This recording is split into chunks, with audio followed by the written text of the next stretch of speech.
नमस्कार दोस्तों, मैं हूं एस्ट्रोलॉजर मीनाक्षी और आज के इस वीडियो में मैं बात करूंगी मीन राशि वाले लोगों के बारे में। दोस्तों, मीन राशि के स्वामी हैं बृहस्पति देव और मीन राशि पर अभी शनि की 7.5 चल रही है। 7.5 का पहला चरण चल रहा है मीन राशि वालों का, जिस वजह से मीन राशि वालों के जीवन में काफी कठिनाइयां हैं, काफी मुश्किलों से गुजरना पड़ रहा है मीन राशि वाले लोगों को और साथ ही साथ उनके बनते काम बिगड़ जा रहे हैं या फिर उनके काम डीले हो रहे हैं। तो क्या आने वाले समय में आपको इन परेशानियों से राहत मिलेगी? और साथ ही साथ ये भी जानेंगे दोस्तों कि वो कौन कौन से गोचर होंगे, वो कौन कौन से बदलाव होंगे ग्रह नक्षत्रों के चाल में, जिस वजह से आपको इन दिक्कतों से राहत मिलने की पूरी गुंजाइश है।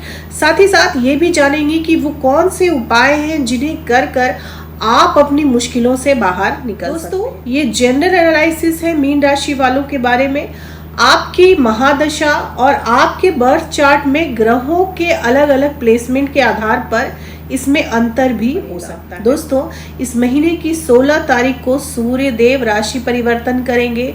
सूर्य देव अभी तक अपनी राशि सिंह राशि में थे और अब वो कन्या राशि में प्रवेश करेंगे 16 सितंबर को। साथ ही साथ 23 सितंबर को बुध देव भी कन्या राशि में प्रवेश करेंगे और 18 सितंबर को शुक्र देव तुला राशि में प्रवेश करेंगे।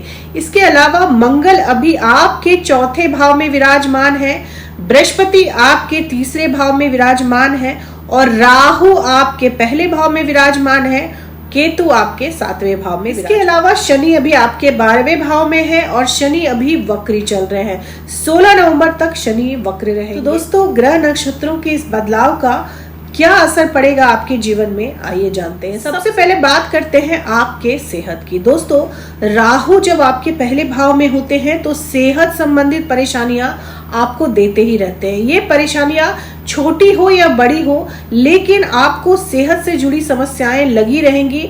आपको इनको इग्नोर नहीं करना है, नहीं तो आने वाले समय में यही परेशानियां बड़ा रूप ले सकती है, क्योंकि आपके 7.5 चल रही है। अगर आपने अपने स्वास्थ्य को इग्नोर किया तो ये समस्याएं आने वाले समय में बहुत बड़ा रूप ले सकती है। तो अपने स्वास्थ्य का आप बहुत ध्यान रखें, खासकर आपके सिर का हिस्सा, आपकी गर्दन के ऊपर का हिस्सा, यानी आपका सर, आपकी आंखें, आपके कान, नाक वगैरह, इनसे संबंधित रोग आपको हो सकता है। तो आप अपना ध्यान। दोस्तों, आपके धन भाव के स्वामी हैं मंगल देव और मंगल देव अभी आपके केंद्र में विराजमान है, तो मंगल आपको बहुत अच्छे परिणाम देंगे। मंगल आपके त्रिकोण के स्वामी है, आपके भाग्य भाव के स्वामी है, आपके धन भाव के स्वामी है और मंगल अभी आपके सुख के भाव में बैठे हुए हैं। तो मंगल यहाँ पे आपको बहुत अच्छे परिणाम देंगे। अभी तक जो चिंताएं आपको घेरे हुए थी, आपको मकान से जुड़ी चिंता थी, आपको अपनी प्रॉपर्टी से जुड़ी कोई चिंता थी, आपका धन रुका हुआ था, आपका पैसा रुका हुआ था, कहीं फंसा हुआ था, तो उन सभी चीजों में मंगल आपको यहाँ पर बैठकर बहुत अच्छे परिणाम देंगे। 7.5 के दौर में जब भाग्य भाव के स्वामी आपके केंद्र में रहेंगे तो आपको बहुत राहत मिलेगी।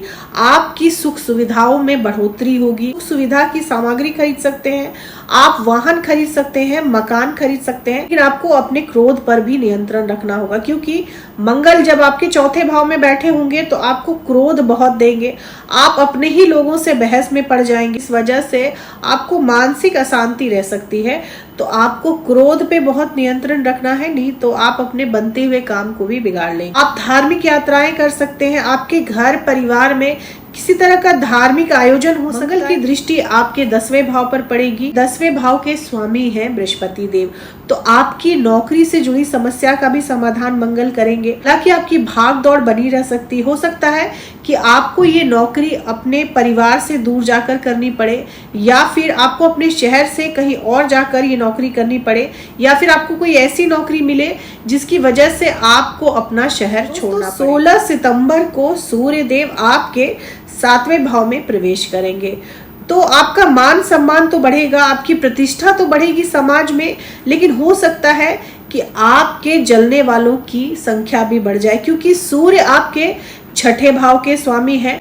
तो आपके मान सम्मान के साथ साथ आपके शत्रु भी बढ़ जाएंगे, आपसे ईर्ष्या करने वाले लोग भी बढ़ जाएंगे। सूर्य आपके 6ठे भाव के स्वामी हैं और 6ठा भाव रोग, रिपु और ऋण का होता है। तो आप दिखावे के चक्कर में कोई बहुत बड़ा ऋण ले सकते हैं, बहुत बड़ा लोन ले सकते हैं, जिसकी वजह से आने वाले समय में आपको परेशानी हो सकती है। सूर्य के 7वें भाव में आने से आपकी जो भी क्रिएटिव स्किल है, आपके पास जो हुनर है, उसमें एक निखार आएगा, उसमें चमक आएगी और आप फेमस हो सकते हैं अपने उस स्किल की वजह से, अपने उस हुनर की वजह से आप समाज में बहुत बड़ी प्रतिष्ठा पा सकते हैं। लेकिन यहाँ पर केतु पहले से विराजमान है, जैसे ही सूर्य यहाँ आएंगे आपकी प्रतिष्ठा बढ़ेगी। कोई ना कोई ऐसा आपकी जान पहचान का ही निकल कर आएगा जो आपकी प्रतिष्ठा पर दाग लगाने की कोशिश कर सकता है, जो आपकी प्रतिष्ठा को, आपके नाम को आघात पहुंचा सकता है। और सबसे बड़ी बात यह है कि वो आपका कोई जानने वाला ही हो सकता है। 23 सितंबर को बुध भी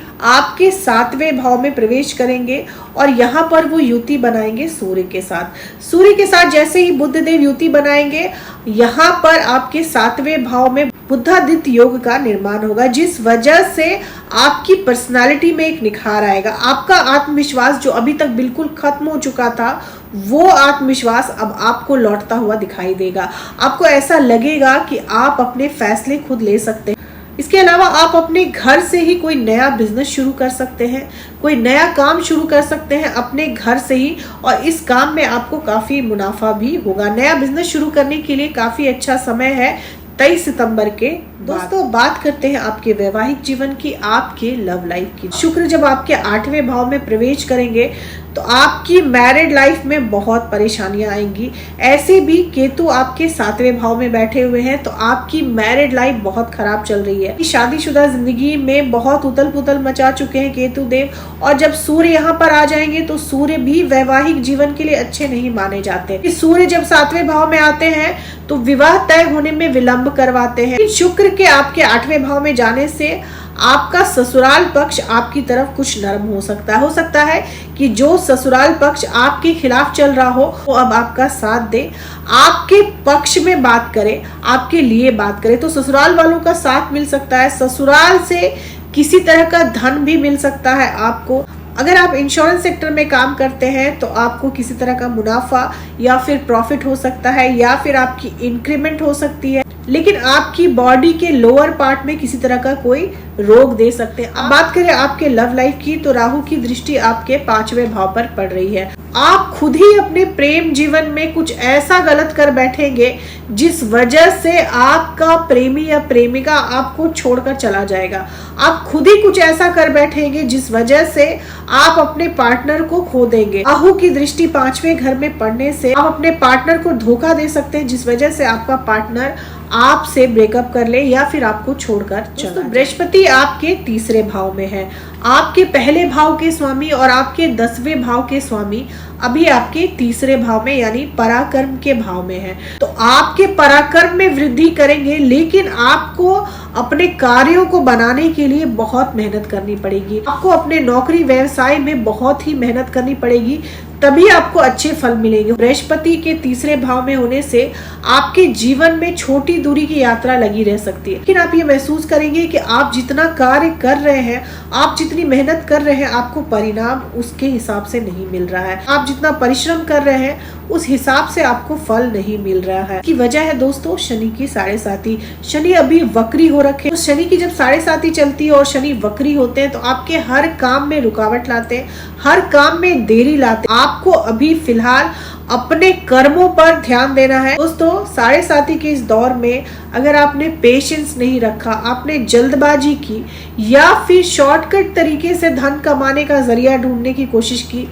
तो आपको ये शनि बहुत बड़ी मुसीबत में डाल सकते हैं। राहु जब पहले भाव में होते हैं दोस्तों, तो आपके दिमाग में इल्यूजन डालते हैं, आपको शॉर्टकट के तरीके से धन कमाने का रास्ता सुझाते हैं, आपको गलत रास्ते की तरफ ले जा सकते हैं, जिस वजह से भी आप परेशानी में पड़ सकते हैं। यहाँ तक कि ये राहु आपको जेल यात्रा भी करवा सकते हैं।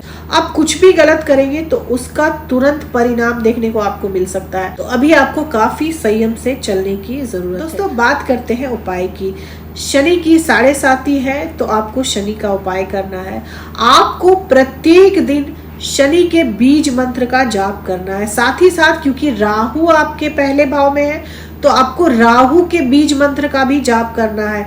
इन दोनों मंत्रों का जाप आप 108 बार करें। लेकिन ध्यान रखें दोस्तों कि जब आप शनि के बीज मंत्र का जाप कर रहे हैं तो मांस मदिरा का सेवन बिल्कुल भी ना करें। जाप आपको संध्या के वक्त करनी चाहिए। ये जाप आपको संध्या के वक्त करनी चाहिए, यानी शाम के वक्त करनी चाहिए, तो आपको इसके ज्यादा फायदे मिल सकते हैं। ये थी मेरी एनालिसिस मीन राशि वालों की सितंबर के महीने की। अगर आपको वीडियो अच्छी लगी हो तो चैनल को जरूर सब्सक्राइब करें, लाइक करें, शेयर करें, कमेंट करें और बेल आइकन जरूर दबा दें दोस्तों। तब तक के लिए जय माता दी।